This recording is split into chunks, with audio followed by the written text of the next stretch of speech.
Do të vjojmë diskutojmë në lidhje me indeksimin e pensioneve në nivelin e 2.5%, por gjithashtu edhe për reformën e pensioneve, e cila pritet filloj diskutimet së shpejti.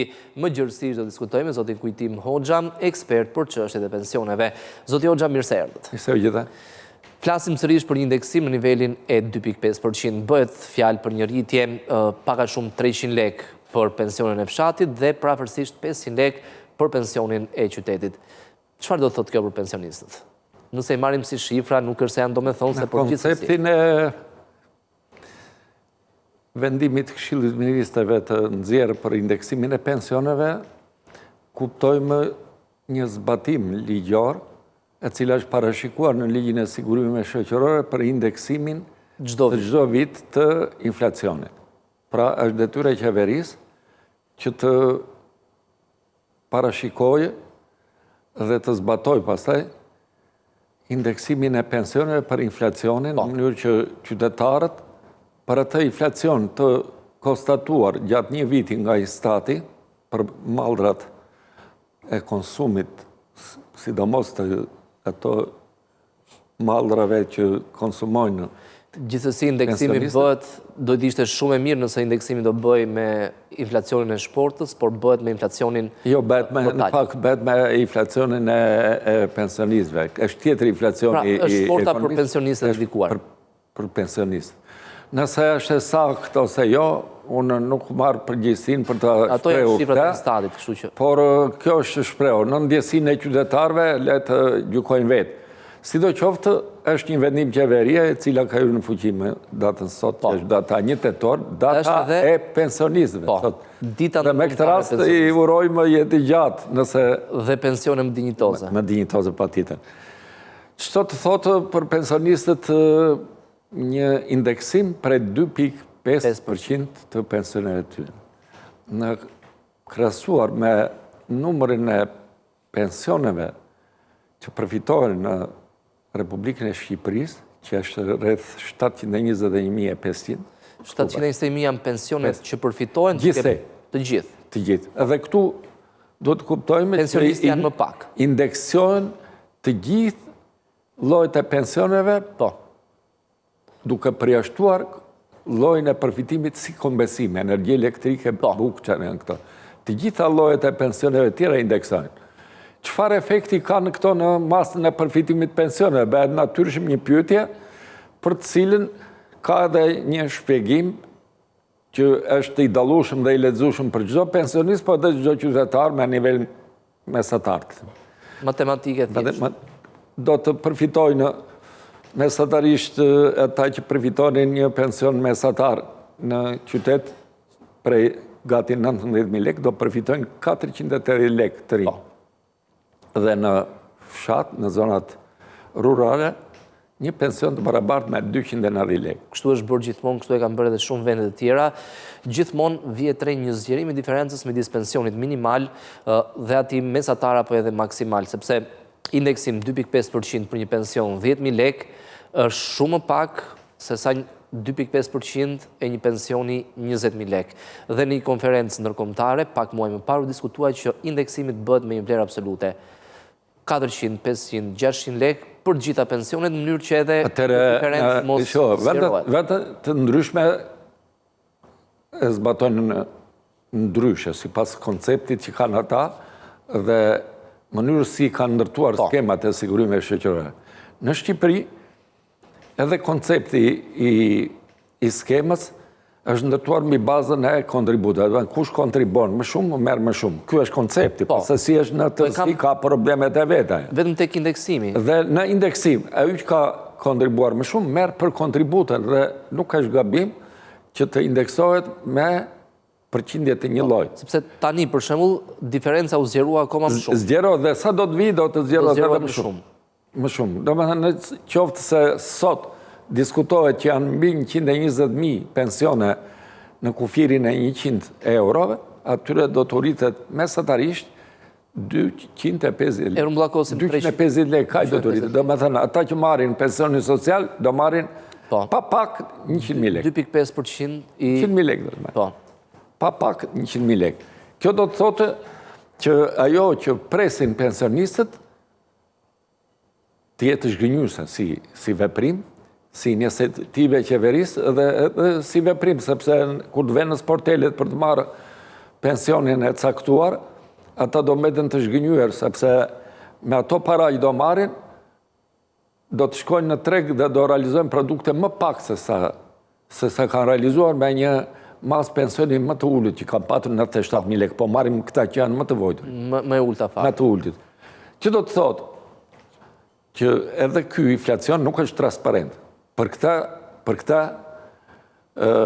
qeveria duhet mbajë përgjegjësi për sinqeritetin dhe për efektin që japin këto. Kjo është veprim, unë po e them me plot gojë, ndoshta shumë veta thonë që je edhe i ashpër, është veprim kriminal, sepse të fshehesh inflacionin, do të thotë që qytetarëve në mënyrë të padrejtë ish në akt, mos japësh atij që i takon, dhe ti varfërosh deri në varfëri absolute. Inflacioni ai është, zoti Hoxha. Sa është ai? Instati. Atëre Instati, kushdo nga këta, le të nxjerr listën e çmimeve. Për këtë produkt, për këtë. Shporta ka qenë shumë e lartë. Shporta e ushqimeve, nuk po flas për shportën e pensionistëve, por shporta e ushqimeve ka qenë shumë e lartë krahasuar me inflacionin mesatar. Po pra, kjo është që si përgjigje në ato shifra, ajo që ndodh në fakt në treg, nuk i përgjigjet inflacionit të deklaruar nga Stat dhe vendimeve që merr qeveria. Pra, në mënyrë kriminale, po them prapun, thosh në mënyrë kriminale, mbaj edhe përgjegjësi, kështu si qytetar, edhe si ekspert në lidhje me këtë çështje. Le të dalë i Stati kushdo që për mendimin tim, me këto veprime duhet të shkrirë, duhet mos ekzistojë, sepse si nxjerr efektin i bë ka një lloj qeveria, si të dojë. Atëherë përse Instati si një instrument i pavarur, kështu duhet jetë, të tregojë realisht efektet e inflacionit. Pse është e nevojshme kjo? Jo vetëm për transparencë dhe për interes të qytetarëve, se për këtë çfarë ndodh në jetën shqiptare të deklarohet realisht ajo që është, sepse mbi bazë të kësaj merren vendime të gabuara, pse nëse nxjerrë shifrat të gabuar ti edhe rezultatet do të japësh të gabuar. Por ndikon në jetën e qytetarëve. Nuk mundet ti thuash një qytetari që do të rriten pensionet, ju jep nga një karamele. Karamele është 150 lekë ose 15 lekë, jo 150, se folëm gabim. 15 lekë është realisht. Vlerën reale ka 15 lekë. Pavarësisht se neve akoma në jargonin e fjalëve përdorim ato të reja të vjetra. 15 lekë. 15 lekë nuk bje një karamele. Një karamele e thjesht që do mbajnë në gojë. Gjithsesi, zoti Hoxha, reforma, mendoni se të paktën, sepse si reforma, ashtu edhe plani 4 vjeçar i qeverisë, parashikon rritjen e pensioneve, si minimalit, si mesatarit në vendin tonë? Atëre, në konceptin tim, pavarësisht këtyre bisedave dhe deklaratave, programeve dhe parashikimeve që bëhen nga ana e qeverisë për të ardhmen, unë e shikoj që reforma e pensioneve është diçka shumë më madhore se sa kjo. Patjetër. Sepse të jetosh me 200 euro, po të them unë, 200 euro pretendojnë të realizojnë në 2029. Po e themi sot, me 200 euro nuk mund të realizosh asgjë. Keni fjalën për minimalin? Për minimalin. Po. Gjithmonë janë statistikat që duhet merren në nivelin minimal. Pse them? Sepse 537.000 qytetarë pensionistë marrin pension nën 200 euro. Pra është një shifre madhe për të cilën nuk mund të lihet jashtë vëmendjes nga çdo strukturë shtetërore, aq më tepër nga qeveria që ka për detyrë, si të thuash, mbështetjen e këtyre shtresave që nuk jetojnë dot vetë. Çfarë spekulohet me këtë rast? Spekulohet me pensionin mesatar, sepse thuhet që në vitet e ardhshme do të realizohet një pension mesatar 400 euro. Me këta, kushdo që thotë që ka mirë këtu 400 euro nuk që nga keq. 400 euro. Shikoj kush i përfiton këto. Sepse ti i ke jashtë vëmendjes 537.000. Nuk po themi për ata që kanë mbi 400 euro, 800 euro, 2.000 euro, 2.500 bile vetë. Kanë arritur në nivelin e 3.000 euro. Ka qytetarë sot shqiptarë që kanë patur funksionet të larta shtetërore që marrin 3.000 euro. Nuk po themi për këtë kategori. As për ata që marrin pension suplementar si rezultati i ligjit 80-97, që futen jo vetëm këta që kryejnë funksione kushtetuese, pra qeveritarët, drejtorët e përgjithshme, kryetarët e bashkive, prokurorët, gjyqtarët, po themi për ata që trajtojnë me ligjin 10.142, me ligjet të tjera që janë polumbarët, aviatorët, ushtarakët, policët, të cilët kanë një mbështetje të tjera. Trajtojnë ndryshe. Mbase duhet parë mediania, jo mesatarja. Ajo duhet ndarë për statistikë edhe duhet të tenë. Por, vëmendjen që qeveria duhet ta përmendë, se thotë që kemi minëve, edhe i le jashtë vëmendjes të 537.000.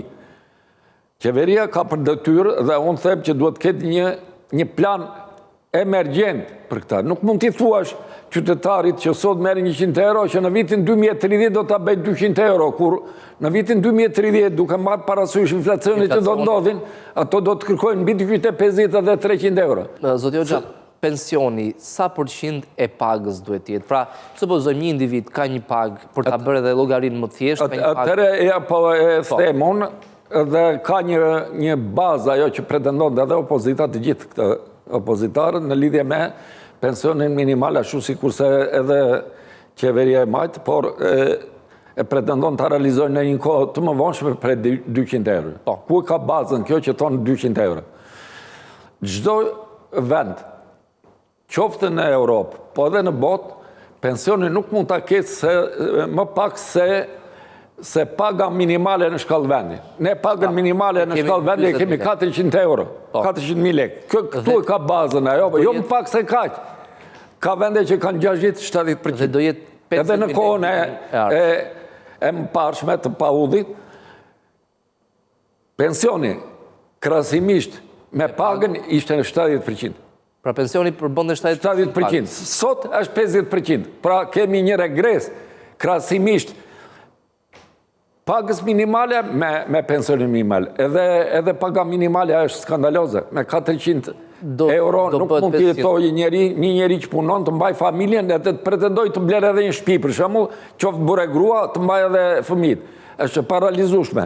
Por, duke marrë parasysh edhe programet e qeverisë që pretendojnë që në datën 1 janar të vitit 2026 ta bëj pagën 250 euro, duhet të ketë në vëmendje që krahasimisht me këto duhet i kinë paralelisht edhe pensionet. Do më thënë duhet të mos ketë më nën 250 euro. Mos ketë pensionin nën 250 euro. Si pas kësaj formule dhe si pas këtij koncepti që zbatojnë në vendet të ndryshme. Atëre, si mund të bëhet kjo? Se ke 537.000. Si mund bëhet sepse janë 537.000 poshtë 200 eurove. Ky problem është i zgjidhshëm për Shqipërinë. Shqipëria i ka të gjithë mundësitë. I ka mundësitë buxhetore. Buxhetore, ekonomike, ka terrenin të tillë që favorizon. Jemi një vend që ka Bregdetin dhe në një shtrirje gjeografike jo të vogël. Kemi minerat, kemi tokat, kemi malet. Po, nëse shohim në anën tjetër për shembull, ka informalitet shumë në sa të duash ka. Nëse luftojt informalitetit... Njëra nga rrugët për të rritur të ardhurat e Institutit Sigurime Shoqërore është lufta kundër informalitetit. Po kjo i takon së ardhme, do me dhe ti duhet mbledhësh sot për të paguar në të ardhmen. Sot skema sigurime shoqërore është me deficit, që do të thotë, se dëgjon me deficit, që do të thotë asnjëherë nuk mbulon do të shpenzimet që do të kryej për pension edhe për shpenzimet tjera përfitime afatshkurta dhe për këtë arsye qeveria e subvencionon, je pjesën diferencën. Diferenca shishtrohet pyetjat. Ne me këtë skemë kështu do të vazhdojmë me? Se kjo nuk na i realizo ka do të ato pritshmërit tona, ato interesat e qytetarëve. Edhe tek reforma janë disa... Tash reforma. Një është lufta kundër informalitetit, dy është kolona e dytë. Kolona e dytë, jo duhet të kuptojmë edhe këta. Këto janë masa që merren për të ardhmen. Edhe kolona e dytë që të futet, efektet duhet... i takojnë pas 10 vjetëve. Ne themi çdo bëhet sot, se pas 10 vjetëve, mesatarisht, këta që marrin pension do të jenë fare. Mesatarisht, se 10 vjetë gëzojnë burrat edhe 14 vjetë 14,6 gradë në Shqipëri. Po e marim 15 vjetë, mesatarisht të tërë. Çfarë bëhet sot? Sot kemi 43.000 kontribues, 720.000 pensionistë që thatë ju. Raporti po një me 17, po lëviz fara. 100 pensionistë, 117 120. Është një raport që dëmton skemën e sigurimit shoqëror. Me këto raporte, asnjëherë nuk mundet që sigurimet shoqërore të paguajnë pensionistët në interesat e tyre të kenë një mbështetje për të marrë një pension më të lartë. Nuk mundet ta realizojnë vetëm me të ardhurat e Institutit të Sigurimit Shoqëror. Nëse do ta mbështetim kështu, të themi ky fat na ra dhe le të bëjnë si duan me neve. Por qeveria ka dhe një detyrë tjetër, veç institutit, se instituti kështu i ka grumbullon parat kaq kam, thot edhe nga duat, i takon qeverisë për të marrë masa, për të zbutur këtë fenomen që ndodh në jetën e përditshme, do të thënë për të përmirësuar diçka në lidhje me përfitimet e pensionistëve. Këto si mund ta bëj? Ky raport sa duhet të jetë, zoti Hoxha, fillimisht përpara se të vjoni? Raporti kontribues përfitues. Këtu në djenin time unë kam një statistikat që nga viti 1991 dhe në vazhdim. Atërën ka qenë në 3,8, vazhdovi 4, pastaj më njerë pati një zbritje mbase për shkak të emigracionit. Të reformës që u bë, të ndryshimit të sistemit, shumë ndërmarrje mbyllën, për shkak të ligjit 7501 fillovi u privatizua toka, u shpërda, por njerëzit nuk e kishin në kulturën e tyre që të fillojnë të sigurohen, ashtu sikur se vazhdojnë akoma sot, pjesa më e madhe e popullsisë që jetojnë në fshat, po thuaj se nuk pagojnë sigurime shoqërore, pagojnë vetëm ata që kanë një interes të çastit, të themi lejat e lindjeve për femrat, ose atyre që u nevojiten vjetërsi pune për të marrë një pension që ty në skemjen në ratë parë. Të kenë jo më pak se 15 vjetë, pra interesat e çastit, jo për perspektiven. Me keqardhje them që me mbylljen e vitit 2024, pensionet e caktuara në këtë vit janë përcaktuar të pjesshme me 26,7 vjetë mesatarisht, kur janë nevojitur vjetë, 38 vjetë e 4 muaj. Pra, raporti i viteve që duhet të kishte çdo qytetar me vitet që ishin të planifikuar, i binte në raportin 26,7 me 38,33 vjetë. Dhe në këtë mënyrë, secili nga ta që ka marrë, i bie që të ketë një pension të pjeshëm, dhe janë jo pak, janë 52% të pensioneve të lidhura vetëm në vitin 2023. Pra mbi gjysma janë të pjeshme. Dhe këtu është duhet analizuar fenomenet që kanë ndodhur, ku emigracioni mund të jetë një arsye për shembull. Emigracioni, puna në zezë që kanë ndodhur gjatë ashtu, dhe se s'është vetëm e vitit kaluar. Atje reflektohen në vitin e kaluar, po janë periudhave të mparshme. Pra duhet ta kuptojmë që puna në të zezë ka bërë efektin e vetë, e cila do të shtrihet edhe në të ardhmen, sepse qytetarët që nuk kanë paguar kontribute për periudhat e mparshme, kur t'i vi radha për të dalë në pension, për të aplikuar, do të kenë kontribute më pak. Dhe rrjedhimisht do marrin një pension më të ulët. Në koncept, skema e sigurimeve shoqërore për të përfituar pension më të lartë, për ata që kanë kontribute më të larta, në koncept nuk është e keqe. Por, vetë skema ka 2 periudha. Periudhën para 93 që është me pagë referuese, e cila nuk ka bazë ku të merren të dhënat reale që të reflektohet ajo kontributet e qytetarëve, po merren me paga referuese, bile konstatohet që për punë të ngjashme merren në pensione jo të një llojta, se duhet të reflektojnë të jenë barabartë, nuk reflektojnë. Ashtu sikur se sjellin për shembull minatorët, krahasimisht me ushtarakët, merrnin pension pothuajse barabartë. Bile pensionet e minatorëve kanë qenë më dinjitoze më përpara. sot reflektojnë në masën e pension 1/3.